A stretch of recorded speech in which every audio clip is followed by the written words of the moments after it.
Anda kembali menyaksikan IDX Opening Bell, pemirsa. Perdagangan saham di Bursa Efek telah dibuka dan kita akan mencermati kinerja perdagangan saham hari ini.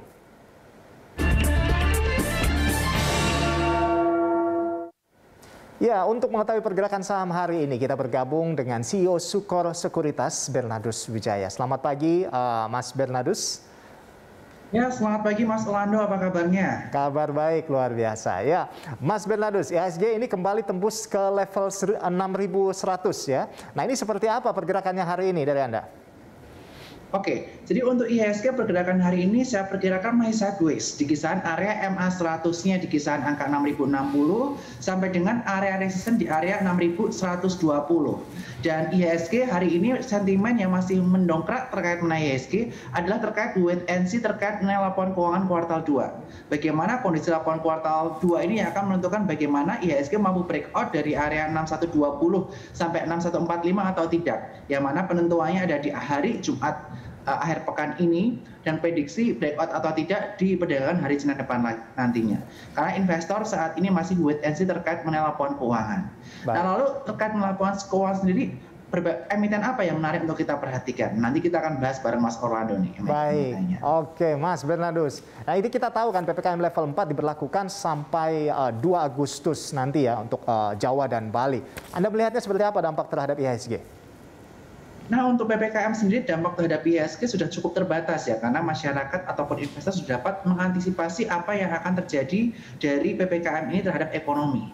Karena tentu saja pemerintah juga telah melakukan berbagai tindakan dan stimulus kebijakan terkait mengenai berbagai hal yang mana bisa mendukung performa emiten dan juga perusahaan TBK lainnya. Seperti contohnya PPNBM 0% yang masih diberlakukan dan lain sebagainya. Dan saat ini untuk perusahaan terkait PPKM ini karena COVID-19 meninggi, tentu saja kita bisa perhatikan perusahaan-perusahaan rumah sakit dan laboratorium, serta perusahaan-perusahaan penyuplai oksigen sebagai perusahaan yang menarik untuk kita perhatikan karena kaitannya COVID-19 Indonesia terus mengganas. Nah, ini malah menjadi opportunity kita untuk melakukan buy on weakness di tiap area-area retracement atau di area-area pullback untuk saham-saham tersebut. Nah, ini bisa kita perhatikan. Baik. Mas Bernardus, ini terkait dengan kasus COVID dalam negeri yang masih juga belum menunjukkan kabar gembira begitu ya. Nah, apakah sentimen ini masih menghantui IHSG? Anda melihatnya bagaimana?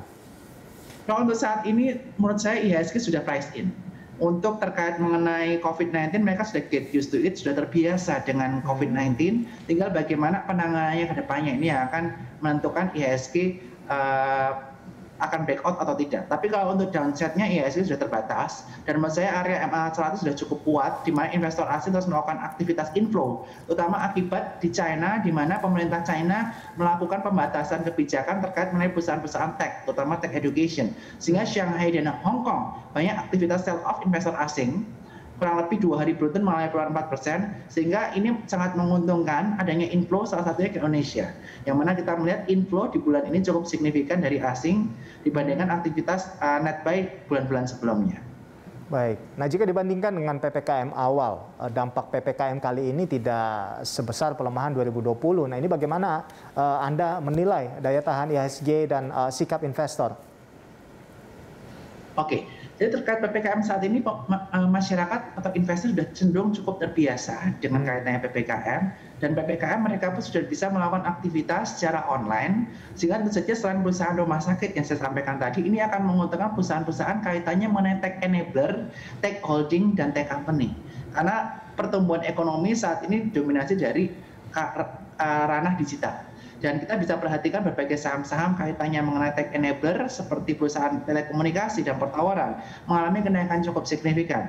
Dan menurut saya perusahaan telekomunikasi masih memiliki upside seperti Excel Axiata dan juga Telkom saat ini sedang bergerak di area supportnya. Excel di area 2.400 dan Telkom di kisaran area 3.200 dan juga Smartfren juga terus mengalami peningkatan cukup signifikan. Tapi untuk perusahaan-perusahaan pertawaran kita melihat juga bahwa tower telah mencapai angka all time high-nya dan Tepic juga, dan ini menunjukkan bahwa perusahaan-perusahaan telekomunikasi ini malah menjadi penopang IHSG dikala perusahaan-perusahaan konvensional seperti perbankan dan consumer goods mengalami penurunan. Dan penopang lainnya adalah perusahaan-perusahaan tech di mana MTech dan juga Arto di kuartal 2 kemarin mencapai top 20 market cap terbesar di Indonesia dan juga kita bisa perhatikan tech company terus mengalami kenaikan cukup signifikan, walaupun indeks lainnya mengalami penurunan. Seperti itu. Jadi memang sudah banyak yang cukup terbiasa dan menyesuaikan dengan kondisi saat ini begitu ya Mas ya. Nah selanjutnya, The Fed ini memutuskan menahan suku bunga. Nah ini dampaknya terhadap IHSG seperti apa ini? Oke, terhadap penurunan suku bunga ini tentu saja dampaknya mempertahankan suku bunga di cukup rendah ini cukup baik terhadap IHSG. Karena mengapa? Berarti era saat ini merupakan era cheap money. Di mana era cheap money ini di mana suku bunga di Amerika Serikat saja dipertahankan di angka 0,25%. Dan sikap Amerika Serikat ini tentu saja mampu mendorong untuk pemerintah Indonesia atau BI juga melakukan kebijakan yang sama, yaitu mempertahankan kebijakan di angka suku bunga 3,5%, yang mana ini cukup murah, dan yang mana ini ditujukan untuk menopang kredit dan menopang pertumbuhan ekonomi di Indonesia yang inflasinya masih cukup bertahan. Sehingga menurut saya kebijakan itu sangat positif, karena era cheap money ini akan mengakibatkan para investor tidak akan berinvestasi di instrumen yang lebih safe atau safe haven, tapi mereka akan cenderung berinvestasi ke instrumen-instrumen yang lebih agresif seperti di pasar saham salah satunya. Baik, ya betul ya. Jadi Bank Indonesia memang merevisi turun target pertumbuhan ekonomi Indonesia. Nah, Anda melihat juga ini sebagai sesuatu yang cukup positif begitu ya, Mas ya? Yes. Baik. Nah, pertama kaitannya itu. Ya, baik. Selanjutnya, IHSG akan bergerak di rentang level berapa ini, Mas Bernardus? Hari ini dia akan bergerak di rentang 6.060 sampai dengan area 6.120.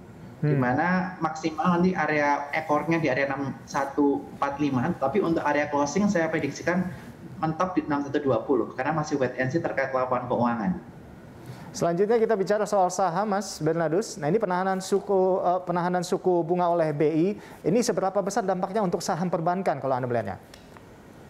Untuk saham perbankan saat ini udah mengalami aksi sell off yang cukup terbatas. Jadi kita bisa manfaatkan buy on weakness di saham-saham perbankan. Terutama kita bisa perhatikan untuk saham-saham seperti BBCA, kita bisa perhatikan area pembelian di kisaran area 30.000 sampai 20.900. BPNI kita bisa lakukan pembelian di kisaran area 4.850.